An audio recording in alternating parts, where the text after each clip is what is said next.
welcome back to the show. Now, it's been a little while since we've had a critter here on Pets on Parade, and this one is definitely a beauty, Lisa. Yes, this is Natalie. She's a little 2-year-old Polish rabbit. She's about 4 pounds, adult and full grown. She's a little nervous here today, but she's doing a great job. Very hand tame. She came along with 50 other animals from an Apache County rescue. Somebody contacted us regarding some people that were arrested for both animal cruelty, and the Apache County sheriffs needed some help getting all of the animals. And so they contacted us. We went out. There was dogs, there was cats. There was a lot of bunnies out on the premises, some guinea, turkeys, chickens, roosters, ducks, a little bit of everything. So we were able to bring those animals all back to the Arizona Humane Society to find homes for them. Let me get her in my lap here to calm her down. And she was just one of the 12 bunnies that came in. They're all very hand tamed. They were around children. And although you can't see her cute face now, she does like to cuddle. And this is a great way to relax a rabbit just by keeping them held close. You can also litter box train a rabbit. So there's a lot of great things that make wonderful first pets. If you're thinking about a rabbit, she would be a great choice because she is very hand tame and used to being around children. Yes, thank you so much. And this is definitely the time of year that the Arizona Humane Society needs some more donations to help keep saving the lives of thousands of pets like that little bunny there. And we are so thankful to great partners like the Arizona Federal Credit Union. And joining me is their Chief Operating Officer, Jason Paprocki. Thank you so much for joining us today. Thank you. Happy to be here. Yeah, so you guys learned about a very exciting partnership that we started with State 48. We also have a new one with the Arizona Federal Credit Union.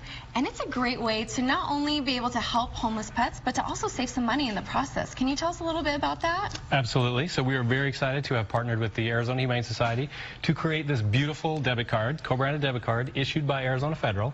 And the great thing about this debit card is as you're using it and spending with it, a portion of each transaction goes back to the Arizona Humane Society. That is so awesome. And it's never been easier. Like you said, people can just use their debit card by doing it. Now, can you tell us a little bit about what people can do to help sign up with that?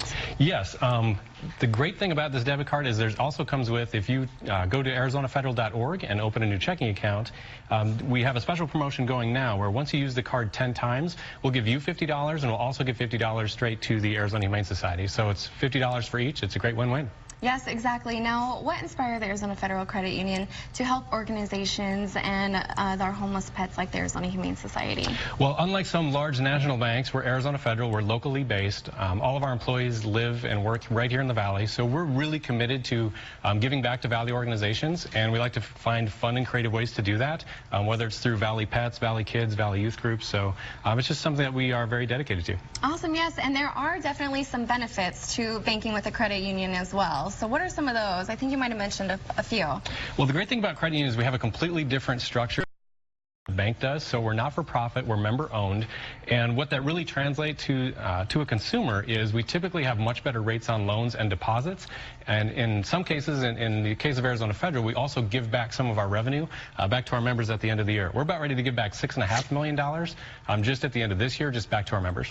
Wow, that's absolutely incredible. Well, we are so thankful to Arizona Federal Credit Union for everything that you do, and we really want to make sure that everyone goes out and signs one. So make sure you visit an Arizona Federal location to be able to help little beauties like this here. Jason, thank you so much for joining us. Thank you. Yes, thank you so much. Now, I'm definitely going to be signing up. Hopefully you are too. But in the meantime, before you run out to go sign up for one, make sure that you keep it tuned because we are going to meet little Falfa here.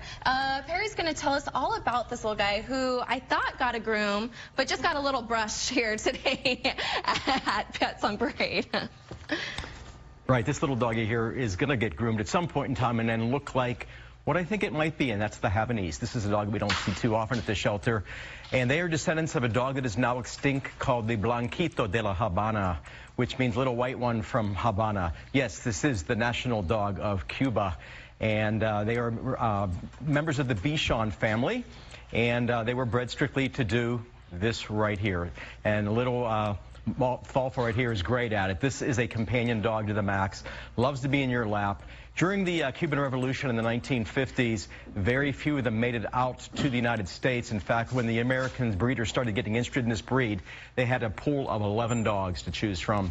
They have made a huge comeback. They are now the 25th most popular breed in the United States, and for good reason. They are perfect companion dogs. They come in all colors. This one right here is more of a cream. They are as light as a feather.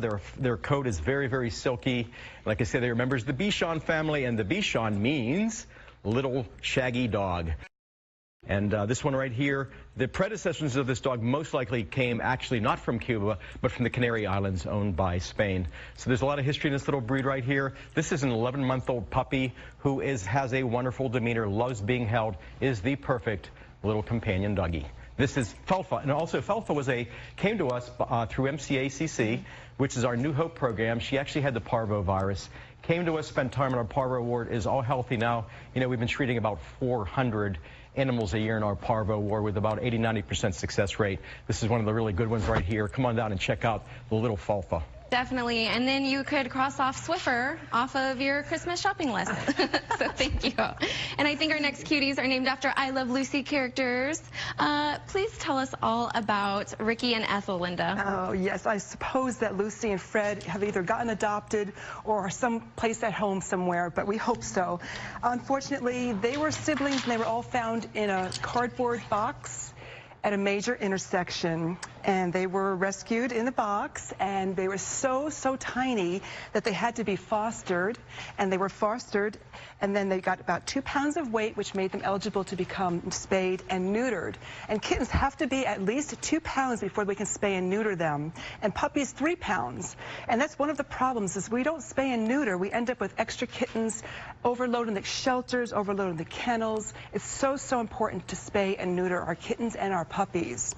These two right here are so playful. They've been purring and climbing on our backs. They just want to go home with somebody this Christmas. Family here waiting for you, Hanukkah family, anybody, just take these two home. They're a great pair for the holidays. Oh my gosh. Thank you so much, ladies. How adorable. And make sure to stay tuned right here to Pets on Parade. Can you guess this cutie's named? She's named after a Disney princess who is known for her independent streak and has a best friend that's a tiger. Oh, we're not talking about Janine. We're going to tell you if you guess this pup's name right after the break.